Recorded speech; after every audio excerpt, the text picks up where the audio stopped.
বিগত কালকে এমডি আমির সোনুকে NIA arrest করেছে।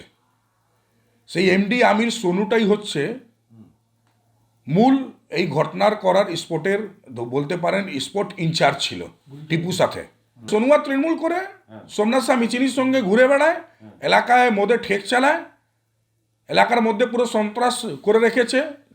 আমি পুরোপুরি আশাবান, আমার ধারণা যে এমডি আমির সোনুর ধরার পরেই মূল যে কাণ্ডারি জগদ্দল বিধায়ক সোমনাথ শ্যাম ইচিনি অনেক তাড়াতাড়ি এনআইএ হাতে আসবে, এটা আমরা মূল আশাবাদী।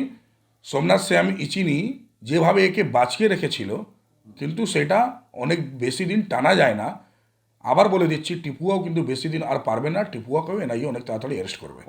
আমরা জনপ্রতিনিধি, আমাদের সাথে বহু মানুষ বিয়েবাড়িতে, কোনো অকেশনে, কোনো পলিটিক্যাল ইভেন্টসে, কোনো মিটিং, কোনো মিছিল বা এলাকার কোনো রকম জায়গায় গেলে সেখানে অনেকেই আমাদের পাশে দাঁড়িয়ে ফটো তোলে। আমাদের পক্ষে সেই সময় দেখা সম্ভব হয় না যে কে ভালো কে মন্দ, আর আমরা কাউকে বলতেও পারি না যে আপনি আমার পাশ থেকে সরে যান।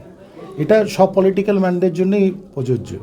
তো এটা যদি কেউ বলে থাকে যে আমার পাশে আসে বলেই আমার লোক, তাহলে আমিও ছবি দেখাতে পারি যে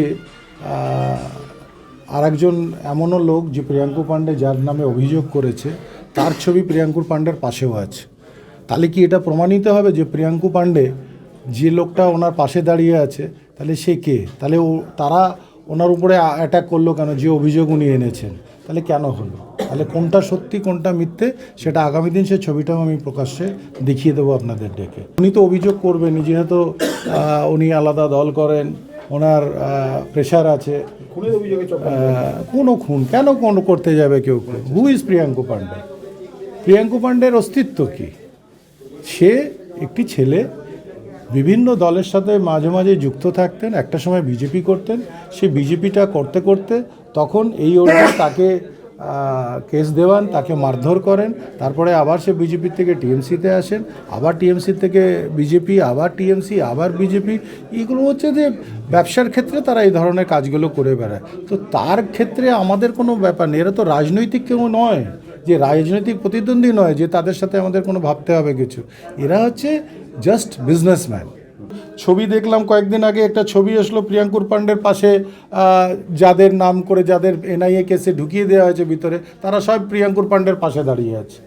সেই ছবিটাও যাবে, সেই ছবিটাও প্রকাশিত হবে যে যারা আজকে অভিযুক্ত এনআইএর কেসে যারা ভিতরে আছে, তারা সবাই প্রিয়াঙ্কু পাণ্ডের আশেপাশে স্টিল ফটো নিয়েছে। তাহলে সেটা কি করে হলো? তো এই ধরনের অভিযোগ লাগালে, মিথ্যে অভিযোগ যে করে হোক, যেহেতু আজকের দিনে আপনি জানেন যে ওইখানকার বিদায়ী সাংসদ, হারা সাংসদ অর্জুন সিং, যাকে সিআইডি ডাকছে বা বিভিন্ন কারণে ডাকছেন, তারা বিভিন্ন লোককে এতে জড়িয়ে একটা কেস তৈরি করার চক্রান্ত করছে। তাতে কিছু লাভ হবে না, সত্য সামনে আসবে।